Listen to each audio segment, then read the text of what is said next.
क्या दया केवल इंसानों के लिए होती है? क्या करुणा का असली मतलब सिर्फ शब्दों में है या फिर कर्मों में? आज की ये कहानी आपके दिल को छू लेगी और आपको सोचने पर मजबूर कर देगी। गौतम बुद्ध अपने शिष्यों के साथ एक गांव में पहुंचे। वहां के लोग उनका सम्मान करते थे और बड़ी श्रद्धा से उनके प्रवचन सुनते थे। लेकिन इसी गांव के एक कोने में एक भूखा, कमजोर कुत्ता पड़ा था। उसकी हालत इतनी खराब थी कि उसकी हड्डियां तक दिख रही थीं।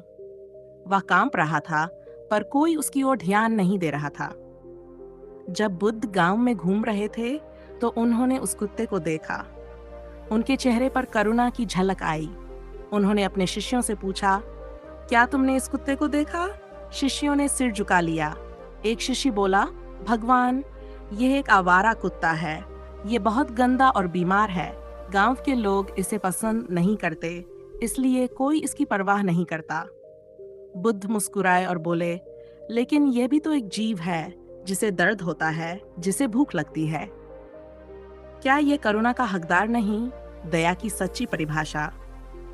बुद्ध धीरे धीरे उस कुत्ते के पास गए। कुत्ता डर से कांपने लगा, क्योंकि इंसानों ने उसे हमेशा दुत्कारा था। लेकिन बुद्ध के चेहरे पर प्रेम और शांति थी। उन्होंने अपने कटोरे में बचा हुआ भोजन उस कुत्ते के सामने रखा। कुत्ते ने पहले डरते हुए बुद्ध की ओर देखा, फिर धीरे धीरे खाने लगा। शिष्य यह सब देख रहे थे। बुद्ध ने कुत्ते के सिर पर प्यार से हाथ फेरा और बोले, यह भी हमारे समान ही भूख, दर्द और प्रेम का अनुभव करता है, लेकिन हम इसे अपनाने के बजाय ठुकरा देते हैं। क्या यही हमारी करुणा है? शिष्यों की आंखें खुल गई। उन्हें समझ में आ गया कि सच्ची करुणा केवल शब्दों में नहीं, बल्कि कर्मों में होती है। जब गांव वालों ने यह देखा, तो वे चकित रह गए। जो कुत्ता उन्हें बेकार और तुच्छ लगता था, बुद्ध ने उसमें भी प्रेम और दया देखी। धीरे धीरे कुछ गांव वालों ने उस कुत्ते को सहलाना शुरू किया, कुछ ने उसे खाना दिया। कुछ दिनों में वह कुत्ता स्वस्थ हो गया। एक दिन जब बुद्ध गांव से जाने लगे, तो वही कुत्ता बुद्ध के पैरों के पास आकर लेट गया, जैसे वह उन्हें धन्यवाद कह रहा हो। बुद्ध मुस्कुराए और बोले, यह संसार प्रेम से चलता है। यदि हम प्रेम देना सीख लें, तो यह संसार एक सुंदर जगह बन सकता है। दया और करुणा केवल इंसानों तक सीमित नहीं होती। ये भावनाएं संपूर्ण सृष्टि के लिए होती हैं। हर जीव, हर प्राणी, हर वह आत्मा जो जीवन के संघर्ष से गुजर रही है। लेकिन अक्सर हम अपने आसपास के जीवों को अनदेखा कर देते हैं, विशेष रूप से उन प्राणियों को जो हमसे कुछ नहीं मांग सकते, जो बोल नहीं सकते, लेकिन उनके भीतर भी वही भावनाएं होती हैं जो हमारे भीतर हैं। अब एक प्रश्न उठता है, क्या दया केवल शब्दों में होनी चाहिए या फिर हमारे कर्मों में भी दिखनी चाहिए? क्या केवल करुणा की बातें करना पर्याप्त है या हमें उसे अपने जीवन में भी अपनाना चाहिए? भगवान बुद्ध ने हमेशा सिखाया कि करुणा केवल महसूस करने के लिए नहीं, बल्कि उसे जीने के लिए होती है। जब कोई भूखा व्यक्ति हमारे सामने आता है, तो हम उसके लिए सहानुभूति महसूस कर सकते हैं। लेकिन यदि हम उसे भोजन न दें, तो क्या हमारी दया का कोई अर्थ रह जाएगा? इसी प्रकार, जब हम किसी घायल पक्षी, लाचार कुत्ते या भूखे प्राणी को देखते हैं, तो केवल उनके प्रति सहानुभूति रखना काफी नहीं, हमें उनके लिए कुछ करना भी चाहिए।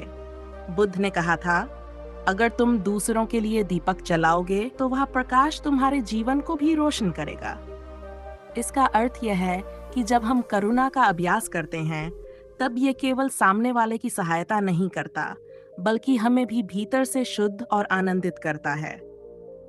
दया का असली अर्थ। आज के समय में हम अपने जीवन में इतने व्यस्त हो गए हैं कि हमें दूसरों की पीड़ा महसूस ही नहीं होती। यदि सड़क पर कोई घायल कुत्ता दिख जाए, तो हम उसे देखकर भी अनदेखा कर देते हैं। अगर कोई बूढ़ा व्यक्ति मदद मांगे, तो हम बहाने बनाकर आगे बढ़ जाते हैं। लेकिन क्या यही इंसानियत है? क्या यही करुणा है? सच्ची दया वही है जो निस्वार्थ हो, जो बदले में कुछ न मांगे, जो केवल देने के लिए की जाए। जब हम बिना किसी स्वार्थ के किसी की मदद करते हैं, तब हम वास्तव में करुणा को जीते हैं।